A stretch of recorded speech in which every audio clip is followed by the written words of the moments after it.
कुछ तरस तो खाओ, अब कुछ तरस तो खाओ। बाबा बुला रहे हैं बच्चों वतन में आओ, अब मुझको ना बुलाओ, तुम मेरे पास आओ।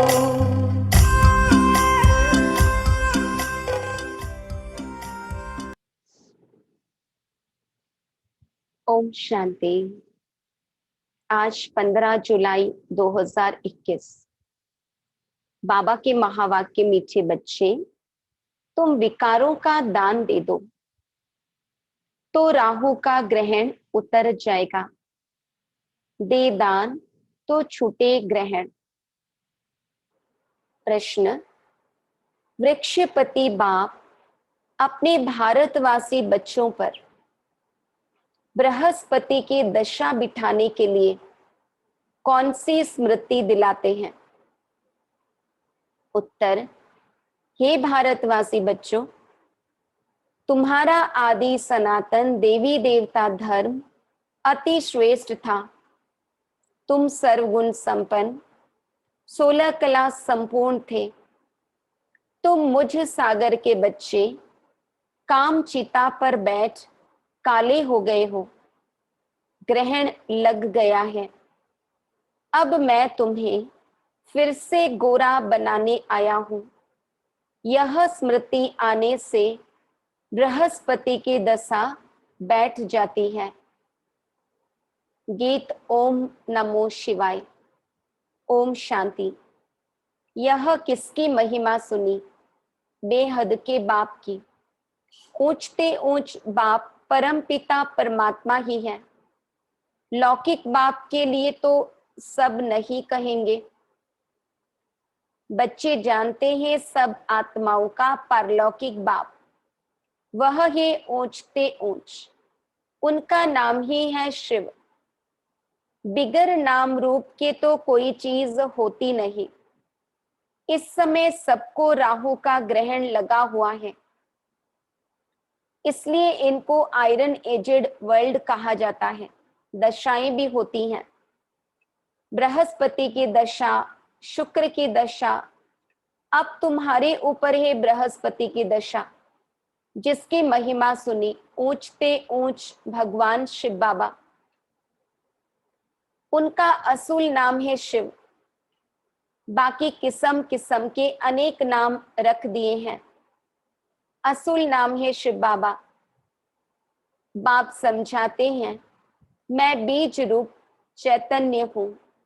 सत्य चित्त कहते हैं, फिर कहते हैं वह सुख का सागर है, आनंद शांति का सागर है। महिमा सारी उस एक की ही है। भारतवासी महिमा गाते हैं, परंतु समझते कुछ भी नहीं। एकदम पत्थर बुद्धि हो गए हैं। पत्थर बुद्धि किसने बनाया? रावण ने। सतयुग में भारतवासी पारस बुद्धि थे। आज से 5000 वर्ष पहले यह भारत पारसपुरी था, जिसमें देवी देवता रहते थे। भारत ही अविनाशी खंड गाया हुआ है। भारत में ही पारस बुद्धि देवता थे। इस समय पत्थर बुद्धि पतित रहते हैं। पतित कैसे बनते हैं, यह भी बाप ने समझाया है। द्वापर से जब काम चिता पर बैठे हैं तो काले बन जाते हैं। काम अग्नि में सब भस्म हो गए हैं। उसमें भी खास भारत की बात है। भारत में पारस बुद्धि देवताओं का राज्य था। उनको विष्णुपुरी राम राज्य भी कहा जाता था। यह बाप आकर बताते हैं, मीठे मीठे लाडले बच्चों, जब तुम सतयुग में थे सर्वगुण संपन्न थे। यह तुम्हारी महिमा है। वहां विकार होते नहीं। द्वापर से रावण 5 विकारों का राज्य शुरू हुआ है, तो राम राज्य बदलकर रावण राज्य होता है। अभी ग्रहण लगा हुआ है। बिल्कुल ही भारत काला हो गया है। बृहस्पति की दशा सबसे अच्छी होती है। भारत पर बृहस्पति की दशा सतयुग में थी, फिर त्रेता में शुक्र की दशा, तो 2 कला कम हो गई। उसको कहा ही जाता है सिल्वर एज। फिर द्वापर कलयुग आया, सीढ़ी उतरते आए, शनिचर की दशा हुई। इस समय सब पर राहु की दशा है। बाबा कहते पहले बृहस्पति की दशा, फिर शुक्र की दशा, फिर शनि और फिर राहु की दशा। सूर्य को ग्रहण लगता है तो कहते हैं दे दान तो छूटे ग्रहण। अब बाबा कहते ये जो राहु की दशा है ये कैसे छूटे? दान कौन सा देना है? 5 विकारों का। अब रूहानी बाप बच्चों को समझाते हैं, यह है रूहानी ज्ञान। यह कोई शास्त्रों का ज्ञान नहीं है। शास्त्रों के ज्ञान को भक्ति मार्ग कहा जाता है। सतयुग त्रेता में भक्ति होती नहीं। ज्ञान और भक्ति, फिर है वैराग्य, अर्थात इस पुरानी दुनिया को छोड़ना होता है। यह है शूद्र वर्ण। विराट रूप दिखाते हैं, ब्राह्मण, देवता, क्षत्रिय, वैश्य। यह भारत की ही कहानी है। विराट रूप बनाते भी हैं, परंतु पत्थर बुद्धि समझते नहीं। बाबा कहते विराट रूप का अर्थ क्या है वो समझते नहीं। पैर किसको सूचित करता, पेट किसको सूचित करता, सिर किसको सूचित करता, कुछ भी नहीं समझते। पत्थर बुद्धि क्यों है? क्योंकि पतित है।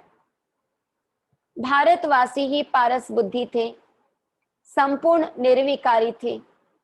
आज से 5000 वर्ष पहले भारत स्वर्ग था और कोई खंड नहीं था। यह बाप समझाते हैं। यह राजयोग कौन सिखाते हैं? शिवाचारी। यह है ज्ञान का सागर। कोई मनुष्य को ज्ञान का सागर, सर्व का पतित पावन नहीं कह सकते हैं। सर्व का लिबरेटर एक ही बाप है। बाप खुद ही आते हैं दुख में रावण से लिबरेट करने, फिर गाइड बन ले जाते हैं। उनको रूहानी पंडा कहा जाता है, क्योंकि बाबा गाइड बन के हम सब आत्माओं को अपने घर परमधाम वापस ले जाते हैं। बाप कहते हैं मैं तुम सर्व आत्माओं का पंडा हूं, सबको वापस ले जाऊंगा। मेरे जैसा गाइड कोई होता नहीं। कहते भी हैं God father is liberator, guide blissful. सबके ऊपर रहम करते हैं, क्योंकि सब सागर के बच्चे काम चिता पर बैठ जल मरे हैं। उसमें भी खास भारत की बात है। बाप कहते हैं तुम 16 कला संपूर्ण निर्विकारी थे। अब काम चिता पर बैठ तुम क्या बन गए हो? गोरे से आत्मा बिल्कुल काली हो गई है, सतो प्रधान से तमो प्रधान, पावन से पतित बन गई है। अब फिर बाप आए हैं, वृक्षपति बाप आकर मनुष्य मात्र पर बृहस्पति की दशा बिठाते हैं। खास भारत, आम विश्व पर इस समय राहु का ग्रहण लगा हुआ है।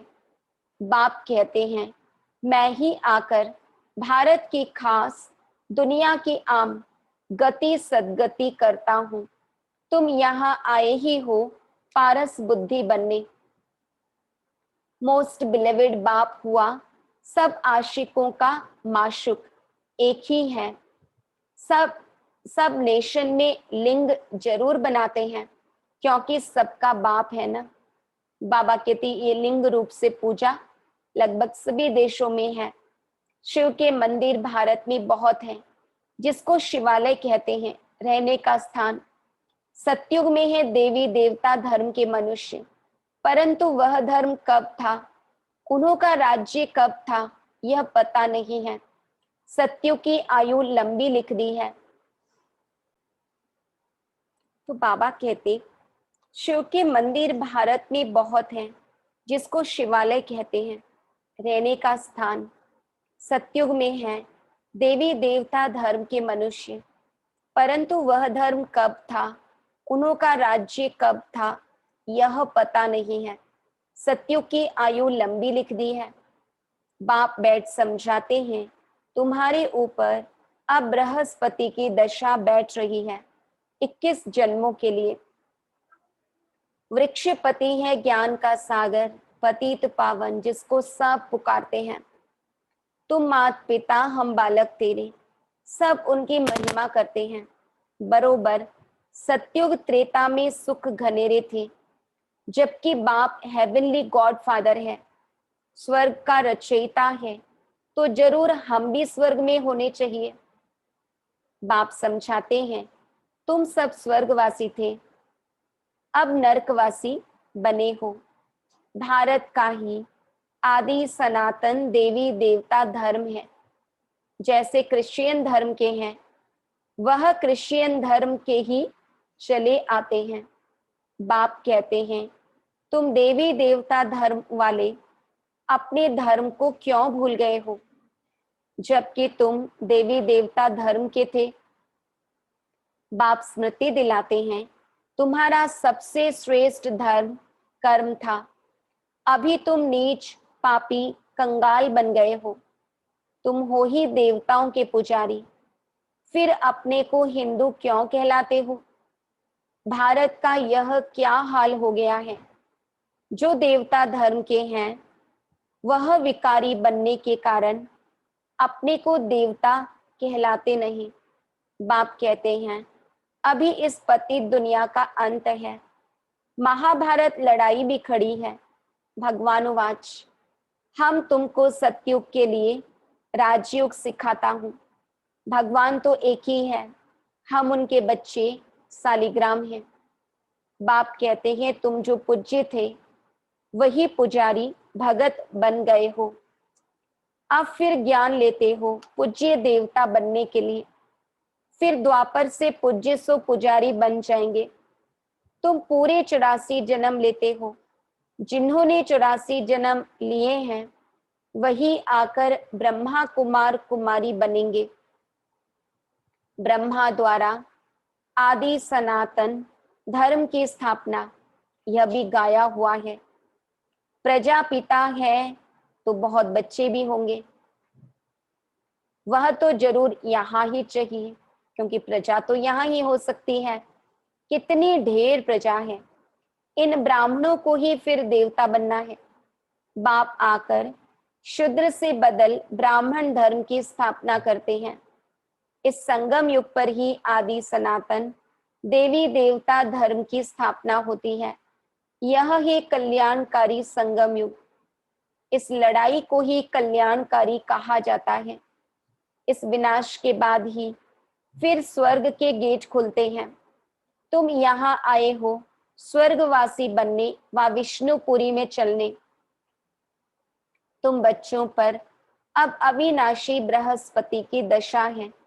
16 कला संपूर्ण कहा जाता है, फिर 2 कला कम होती है तो शुक्र की दशा कहा जाता है। सतयुग में बृहस्पति की दशा है, फिर त्रेता में शुक्र की दशा, फिर नीचे गिरते आए हो। मंगल की, शनिचर की, राहु की दशा भी होती है। जन्म जन्मांतर उल्टी दशाएं फिरती आई हैं। अब बाप द्वारा बृहस्पति की दशा बैठी है। यह है बेहद का बाप, ज्ञान का सागर, पतित पावन। वही तुम्हारा बाप भी है, शिक्षक भी है, सतगुरु भी है। बाकी सभी झूठे, किसकी सदगति कर नहीं सकते। बाबा कितने बाकी जितने भी विद्वान पंडित गुरु हैं, किसी की सदगति नहीं कर सकते। इसको कहा जाता है विशियस वर्ल्ड, वह है वाइसलेस वर्ल्ड। अब विशियस वर्ल्ड में सभी बहुत दुखी हैं। लड़ाई मारामारी क्या क्या हो रहा है, इसको कहा जाता है खूने नाहे खेल। बिगर कोई कसूर के क्या क्या करते रहते हैं।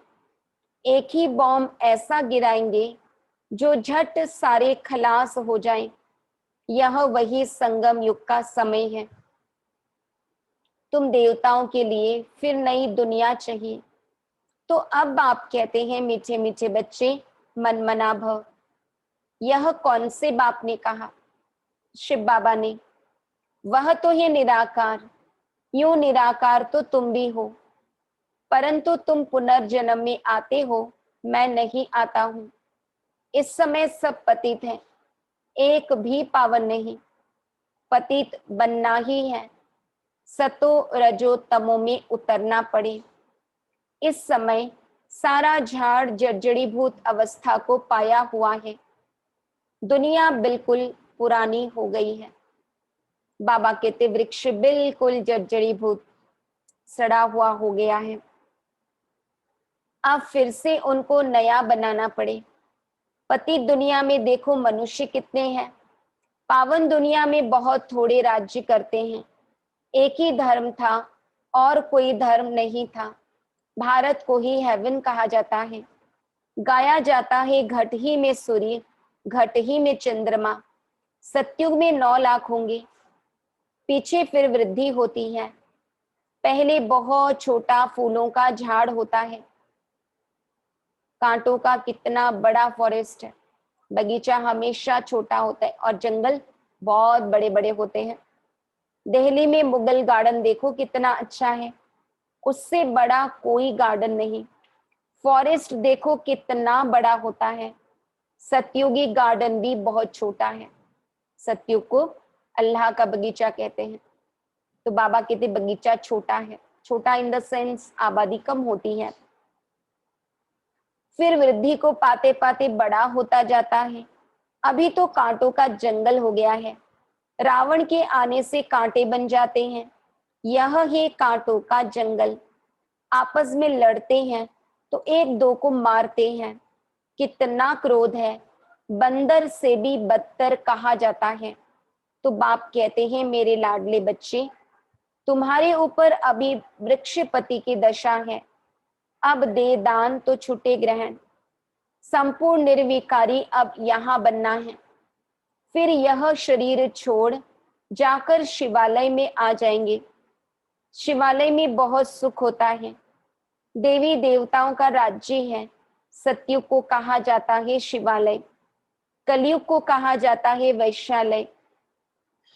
यह वैश्यालय रावण ने स्थापन किया है। अब बाप कहते हैं पतित से पावन बनना है। कैसे बनेंगे? क्या त्रिवेणी में गंगा में स्नान करने से पावन बन जाएंगे? कितनी प्रैक्टिकल बातें बाबा समझाते हैं। क्या सचमुच नदियों में स्नान करने से आत्मा पावन हो जाएगी? या तो जन्म जन्मांतर करते आए हो।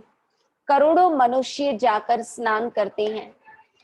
बहुत नदियां, नाले, तालाब आदि हैं जहां पानी देखते हैं, जाकर स्नान करते हैं, क्योंकि अपने को पतित समझते हैं।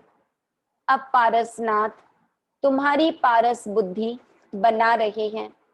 तो ऐसे पारसनाथ बाप को कितना प्यार से याद करना चाहिए। अच्छा, मीठे मीठे सिकी लधे बच्चों प्रति मात पिता बाप दादा का याद प्यार और गुड मॉर्निंग। रूहानी बाप की रूहानी बच्चों को नमस्ते। हम रूहानी बच्चों की रूहानी बाप दादा को याद प्यार, गुड मॉर्निंग और नमस्ते। धारणा के लिए मुख्य सार, इस कांटों की दुनिया से फूलों के बगीचे में जाने के लिए जो भी कांटे हैं यानी विकार हैं, उन्हें निकाल देना है। पारस बनाने वाले बाप को बड़े प्यार से याद करना है। इस कल्याणकारी संगम युग पर शूद्र से ब्राह्मण सो देवता बनने का पुरुषार्थ करना है। राहु के ग्रहण को उतारने के लिए विकारों का दान देना है। वरदान, संगठन में एक मत और एक रस स्थिति द्वारा सफलता प्राप्त करने वाले सच्चे स्नेही भव। संगठन में एक ने कहा, दूसरे ने माना, यह ही सच्चे स्नेह का रिस्पॉन्ड। एक ने कहा, दूसरे ने माना। ऐसे स्नेही बच्चों का एग्जाम्पल देख और भी संपर्क में आने के लिए हिम्मत रखते हैं। संगठन भी सेवा का साधन बन जाता है। जहां माया देखती है कि इनकी यूनिटी अच्छी है, घेराव है, बाबा कहते तो वहां आने की हिम्मत नहीं रखती। एक मत और एक रस स्थिति के संस्कार ही सतयुग में एक राज्य की स्थापना करते हैं। संगठन में एक मत और एक रस स्थिति द्वारा सफलता प्राप्त करने वाले सच्चे स्नेही भव। स्लोगन, कर्म और योग का बैलेंस रखने वाले ही सफल योगी हैं। कर्म और योग का बैलेंस रखने वाले ही सफल योगी हैं। ओम शांति।